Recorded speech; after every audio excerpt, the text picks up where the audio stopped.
Au nom du Père et du Fils et du Saint-Esprit. Amen. Que la paix et la joie du Christ ressuscité soient toujours avec nous tous. Mes chers frères et sœurs en Jésus-Christ, nous continuons la lecture de la Bible. Nous sommes toujours dans le livre de la Genèse. Nous sommes dans le chapitre 31. Mais on va commencer par le chapitre 30, verset 43. C'est le dernier verset qui fait aussi le chapitre, ou bien qui fait le titre de ce chapitre 31. Que le Seigneur Jésus nous bénisse, mes chers frères et sœurs en Jésus-Christ. Je suis Marie-Louise Omomalalongo avec vous.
Fuite de Jacob. Cet homme regorgea de biens. Il y posséda de nouveaux troupeaux, des servantes et des serviteurs, des chameaux et des ânes. Il apprit que les fils de Laban, disait Jacob, s'est emparé de tout ce qui appartenait à notre père. Et c'est eux, dépend de notre Père, qu'il s'est donné toute cette opulence. Jacob observa le visage de Laban et vit que leur relation n'était plus celle des jours précédents. Le Seigneur dit à Jacob, « Retourne au pays de tes pères et de ta famille, je serai avec toi. » Jacob fit appeler Rachel et Léa au champ qu'il était avec le bétail. Il leur dit, « Je vois que le visage de notre Père n'est plus envers moi comme précédemment, mais le Seigneur, le Dieu de mon Père, a été avec moi. Vous savez, vous, que j'ai servi votre Père de toutes mes forces. Votre Père s'est joué de moi, il a changé 10 fois mes gages, mais Dieu ne l'a pas laissé me nuire. Quand il y déclarait, tu auras pour salaire les bêtes mouchetées, toute la bétail produisait des mouchetés. Et quand il y déclarait, tu auras pour salaire les rayés, tout le bétail produisait des rayés. Dieu a enlevé à votre Père son troupeau et me l'a donné. Or, au temps où les bêtes s'accouplaient, je levai les yeux et je vis en songe des bouts rayés, mouchetés et bigarrés qui couvraient les bêtes. L'ange de Dieu me dit en songe, Jacob, me voici. Et j'ai répondu. Il reprit, lève les yeux et regardez tous ces bouts rayés, mouchetés et bigarrés qui couvrent les bêtes, car j'ai vu ce qui Laban te fait. Je suis le Dieu pour lequel à Bethel tu as une stèle et tu m'y as fait un vœu. Maintenant, lève-toi, quitte ce pays et retourne au pays de ta famille. Rachel et Léa lui firent cette réponse. Avons-nous encore une part et un héritage dans la maison de notre Père? Ne nous a-t-il pas considérés comme des étrangers, puisqu'il nous a vendus et qu'il a même mangé notre argent? Aussi toute la fortune que Dieu a enlevée à notre Père est-elle à nous et à nos fils. Fais maintenant tout ce que Dieu t'a dit. Jacob se leva et amena ses fils et ses femmes sur le chameau. Il amena tout son cheptel et tous les biens qu'il avait acquis, le cheptel étant l'acquisition qu'il avait faite en plaine d'Aram, pour revenir chez son père Isaac au pays de Canaan.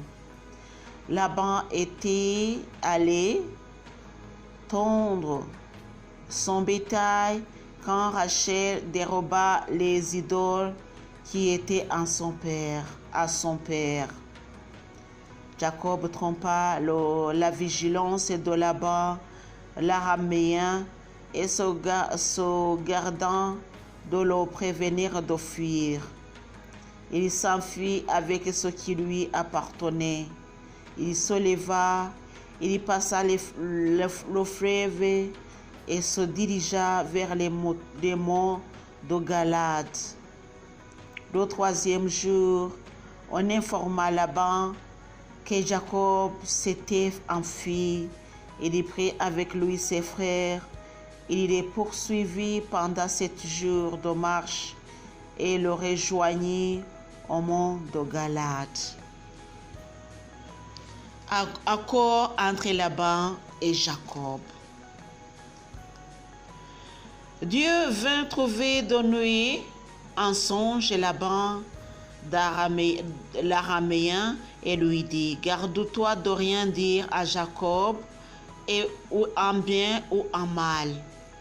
Laban rattrapa Jacob qui avait planté sa tente dans la montagne. Laban avec ses frères fit de même sur les montagnes de Galade. Laban dit à Jacob: qu'as-tu fait? Tu as trompé ma vigilance et tu as emmené mes filles comme des captives de guerre.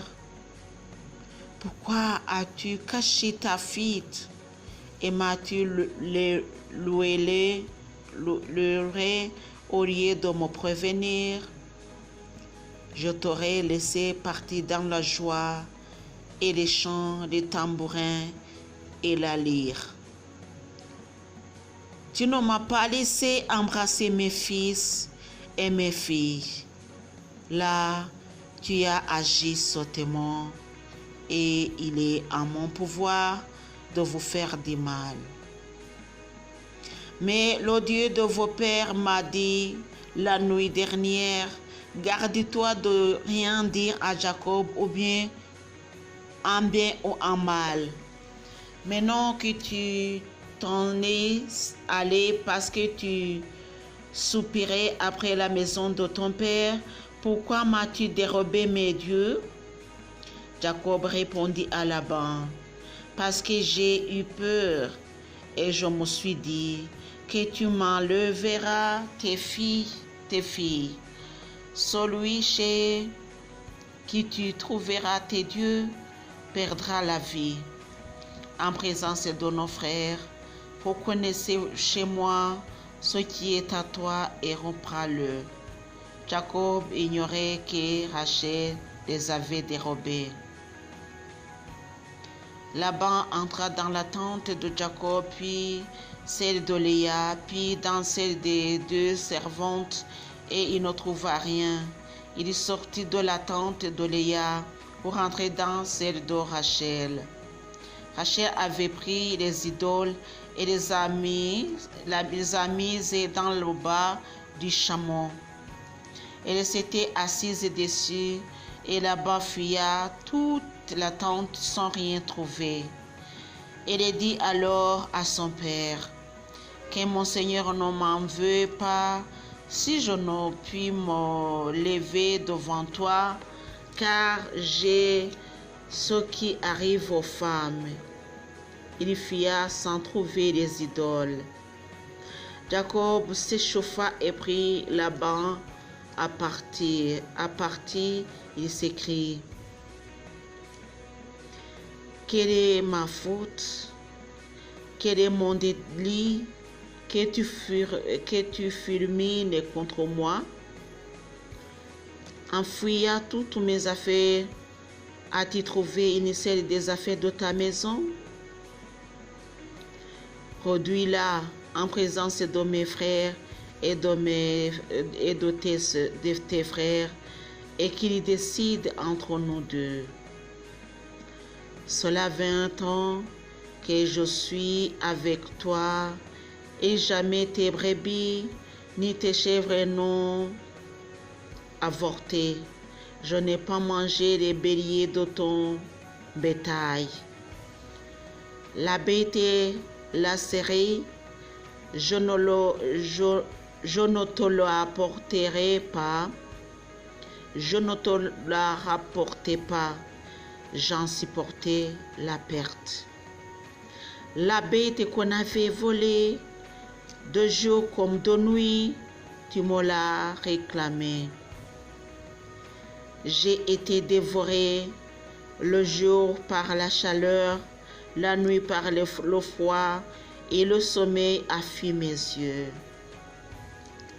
Cela fait 20 ans que je suis dans ta maison. Je t'ai servi 14 ans pour tes 2 filles et 6 ans pour ton bétail. 10 fois tu as changé mes gages. Si le Dieu de mon père, le Dieu d'Abraham et le terreur d'Isaac n'avaient été avec moi, tu m'aurais laissé partir les mains vides. Mais Dieu a gardé mon humiliation et la lassitude de mes mains. La nuit dernière, il a décidé. Laban répondit à Jacob et dit: ces filles sont mes filles, ces fils sont mes fils, ces moutons sont mes moutons, tout ce que tu vois est à moi. Que vais-je faire pour mes filles? Pour elles aujourd'hui ou pour les filles qui les ont enfantées?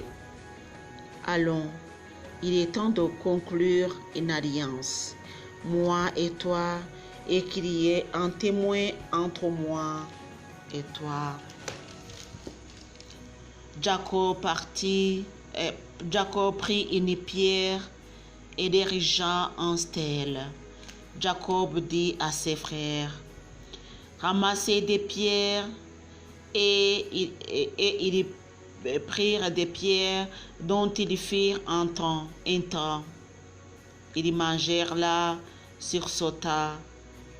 Là-bas, Laban l'appela Yega Sahadouata, et Jacob l'appela Galéid.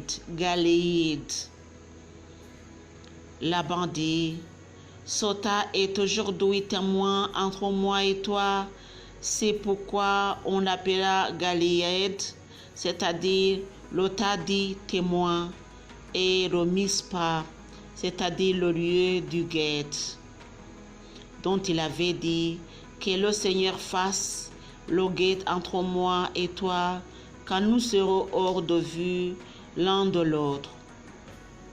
Si tu humilies mes filles, et si tu prends des femmes en plus de mes filles, Vois que même si personne n'est avec vous, avec nous, Dieu est témoin entre nous. Laban dit à Jacob, voici ce tas de pierres que j'ai jeté entre moi et toi. Voici cette stèle. Ce tas de pierres est témoin, cette stèle est témoin. Moi, je jure de ne pas dépasser ce tas dans ta direction et toi, tu jures de ne pas dépasser ce tas dans ma direction. Et cette stèle, sous peine de malheur, que le Dieu d'Abraham et le Dieu de Nahor protège le droit entre nous. C'était le Dieu de leur père. Jacob jura par la terreur d'Isaac, son père. Jacob offrit un sacrifice dans la montagne. Il invita ses frères au repas. Ils mangèrent le repas et passèrent la nuit dans la montagne. Laban se leva de beau matin. Il embrassa ses fils et ses filles. Il les bénit et retourna chez lui. Telle est la parole de Dieu. Mes chers frères et sœurs en Jésus-Christ, j'espère que ça nous aide, j'espère que nous sommes ensemble dans la lecture. Je ne fais que lire et vous allez méditer vous aussi. Que le Seigneur Jésus vous bénisse. Au nom du Père et du Fils et du Saint-Esprit. Amen.